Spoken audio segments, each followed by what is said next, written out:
小模出品的这一套鲨鱼精，感觉跟之前官方出的那个差不多，其实就是官方的那个缩小版的一个小鲨鱼精。它主要的目的是为了配小比例的，而且一盒里边附带3款吧，也就是更方便你去凑齐鲨鱼精的小队了。盒子的包装特别简单，就是一个牛皮纸，外边画着一些线稿图，包括我这个已经压破了，无所谓。背后这里也是一个鲨鱼精的怪物形态的一个线稿图，这鲨鱼怪拿下去吧。好吧，它在盒子里边是这样吸塑式的，一盒里边有3套吧，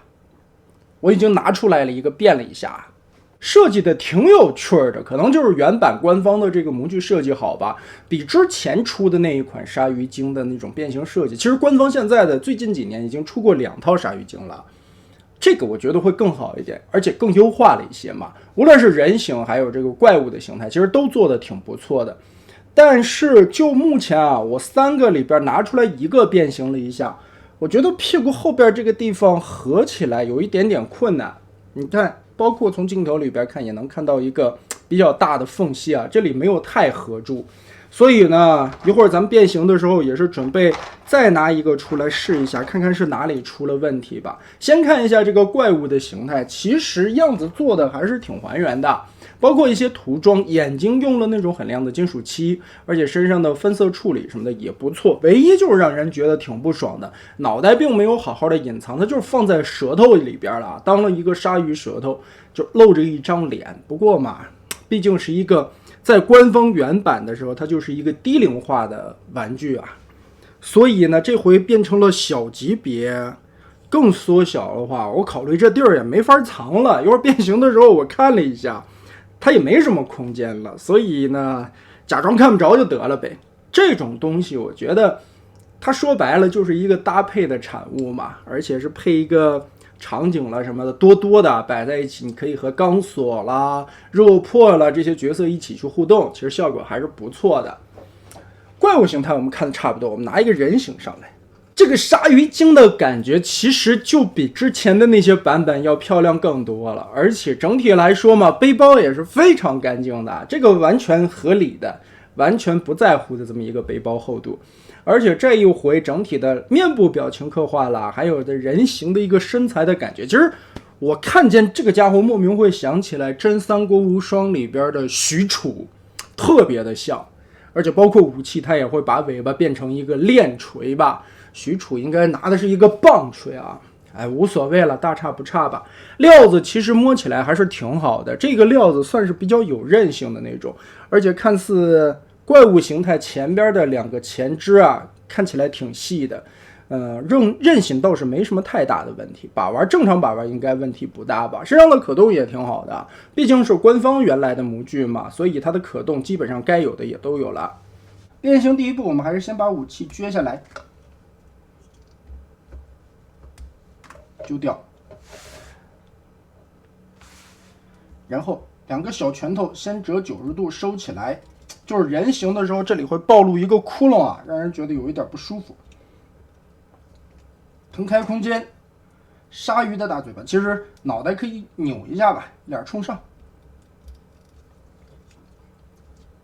后边这里打开这些地方，完全的延展开，嘴巴给它合上。我们先把这一块整个的抠开，中间的这些地方解锁掉，往前翻，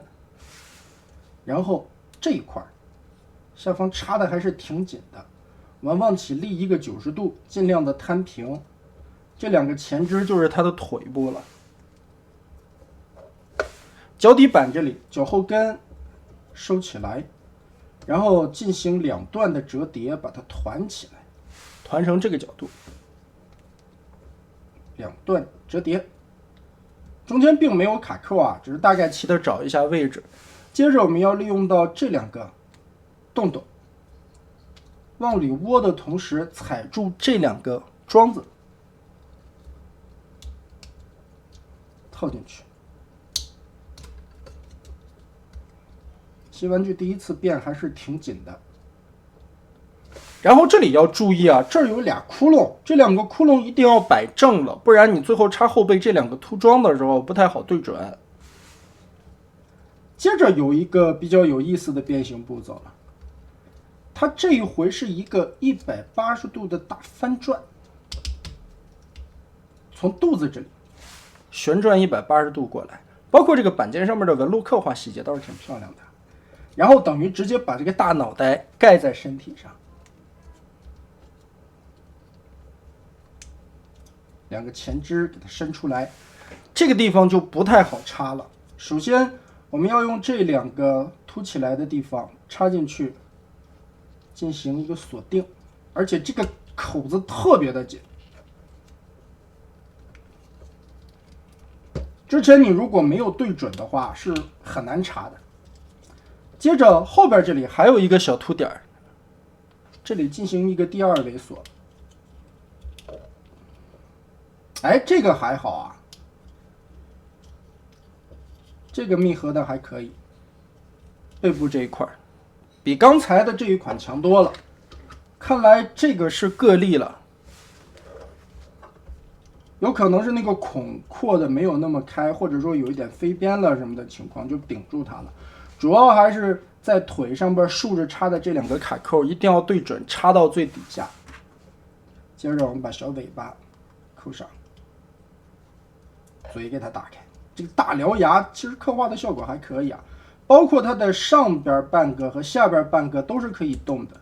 连2根肘啊。所以呢，你觉得这个玩意儿如果换一个造型，地包天也可以，也可以把牙齿摆成这个样子。我觉得这种怪物做成地包天的效果也挺好的嘛。这块再捏一捏，哎，这个就好多了。然后枪的侧面这里有一个卡口，你可以把武器搭载在这儿。看似两个一样的鲨鱼精，实则还是有一点点小区别的。我们可以看到啊，这个是在包装盒里边中间位置的那个鲨鱼精，脑门上面是有一点点红色涂装的，旁边这2个是没有涂装的，包括另外的一个也没有啊，所以可以理解为中间的这个是队长吧。所以队长的变形就要跟其他的2个不太一样，我把他的嘴专门撇成了一个地包天，这样感觉会更有气势一些。那这边的这个就正常的牙齿吧。这个小玩意儿傻乎乎的，其实还挺可爱的。当然我这款钢索我是目前舍不得变形啊，毕竟这个朋友给做了一个重涂嘛，身上做了很多的漆面，所以变形的时候难免会刮花，我就不变形了。大家看一下人形的比例吧，差不多到擎天柱的腰间吧，这么大的一个身高，人形。怪兽的形态基本上是一条腿的高度。好吧，这一套小模的鲨鱼精基本上就是这个样子啊。其实它主要就是为了配小比例，搭配一个场景，而且以套装的形式售卖嘛。但是买的多的，你摆出一个小比例里边的86大电影的混战场景，效果也不错。而且整体来说的各种造型涂装做的跟官方原版那个我觉得也是差不多的，用料还可以，但是有一些关节偏解。还有就是你在最后密合的时候一定要注意腿部这2个卡扣，不然的话这个地方会密合不严，可能有一些地方还是有水口飞边什么顶着吧，回头得把这个地方稍微的修复一下。包括你看这个脚底的这个卡扣并没有插到底，现在是捅不进去了，可能有些地方得稍微的自己修正一下。但总体来说嘛，就以我们今天直播间羊毛的价格135块还可以，对于目前小比例的市场我觉得还可以了，主要就是为了一个互动一个场景吧，效果还行。弄得多点啊，放那么一大堆，如果说你再摆一个小比例的热破、杯子、钢索啦、恐龙啦什么的，其实也是蛮有趣的。那么这一套大概就是这样了。